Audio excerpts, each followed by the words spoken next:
Breaking news, বাজারে এমন কিছু মুখরোচক খাবার আছে যা বাচ্চা থেকে বয়স্ক সকলেই আমরা কখনো কখনো নাস্তা হিসাবে খেয়ে থাকি।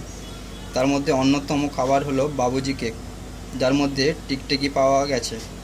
আমরা বড় বলে বুঝতে পেরেছি, যদি এটা বাচ্চাদের হাতে যেত, ওরা টিকটিকি না বুঝতে পেরে খেয়ে নিত, তাহলে কি হতো আপনারাই একবার ভেবে দেখুন। সেই জন্য আপনাদের সকলের কাছে আমার বিনীত নিবেদন, প্লিজ আপনারা বাবুজি কেক খাবেন না। এই যে বাবুজি কেকটা দেখতে পাচ্ছেন সামনেই আছে, টিকটিকিটা ওঠানো হয়েছে, যে দেখুন পুরো খাপে খাপে একদম বাবুজি কেকের বীজখানে আছে। টিকটিকিটা অর্ধেক টিকটিকি, এর অর্ধেকটাও অন্য কারোর কাছে হয়তো গেছে।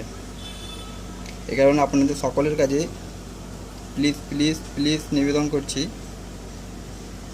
প্লিজ খুব বেশি বেশি এই ভিডিওটা আপনারা শেয়ার করুন।